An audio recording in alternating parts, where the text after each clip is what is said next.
While most anglers associate Cape Cod with saltwater species such as stripers, bluefish, and tuna, there's plenty of freshwater action to be had in the Cape's numerous kettle ponds.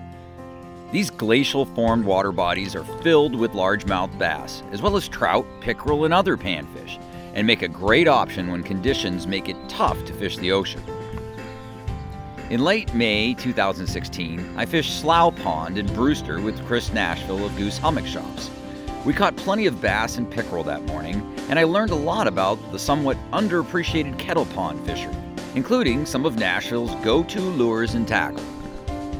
So tell us about some of the lures we're going to use today. All right, so we're going to be using some rubber baits today. These here, Gary Yamamoto's. Also, there's a bunch of other companies out there. We have our own at Goose Hummock, the Goose Hummock Pro Series. Same worm. We're going to be using a little Gamakatsu wide gap finesse hook, which is perfect for what we're going to be doing. It's going to be wacky rigging, it's called. And how we're going to do that, this style here, just go right through the bait, right in the middle of the bait. And that's it. It's a very simple way to rig a bait. You cast it out, these flutter all the way down. You wait till it gets down, and you work that really slow, and kind of just irritates the fish with the two ends wiggling there. Another way to rig it, we have the twist lock hook here, which for weedless applications, we may be throwing into some weeds. So we're going to use that, which all you do is actually twist. It's got a little like a little spring type thing coming off the eye of the hook. Yep, owner makes these, and these are a sweet one here. And you can actually see on this bait it has the hook hider there. With a little slit there. With a little slit in the worm, and that's where you actually want to put that. That's going to keep it weedless for you. Oh, so it just tucks right in there. So it tucks right in, and then when that fish hits, that's going to come right off, and you're going to hook that fish. Awesome. Also, Gamakatsu makes a weedless finesse hook, and that is rig it the same way as we had here. And that's for wacky worms. Yep, for wacky rigging here. Yep, and then that's your weedless application there, so you can throw that into the weeds.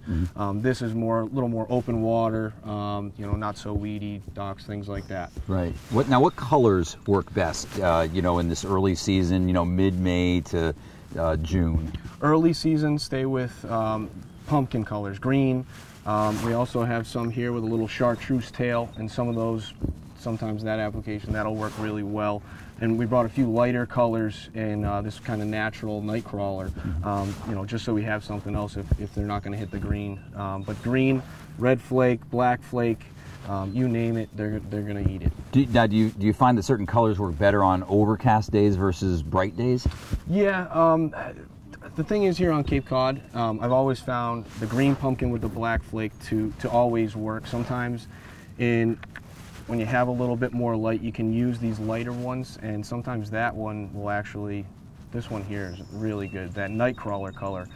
It's natural. A lot of people use nightcrawlers, so you match that on a sunnier day, and they're going to see it. So tell us about the gear we're using today for this largemouth bass fishing. So today we got Shimano Stratix. This is an older Stratic 3000 FI. The one that I have is the 2500 CI4, which is the newer model, a little bit lighter weight than the older Stratic, but still just as good. Great reels, freshwater.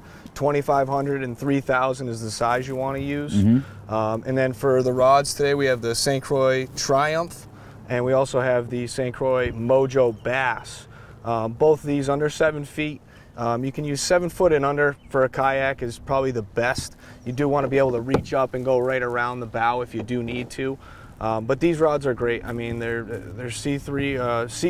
SC3 construction, and both of these are the same construction. Right, that's graphite, the right? Graphite, yep, correct. So nice and sensitive and nice and light. Exactly, and you pair that with the Power Pro 8 and 10 pound braid, and I mean, you can't beat that setup. Excellent, great. No, they're nice and light, nice and they cast these Senko worms a mile too. Yeah, these are the medium light versions, and you know, they can handle the big bass, but you need it really to get those rubber worms weightless out where you need to get them.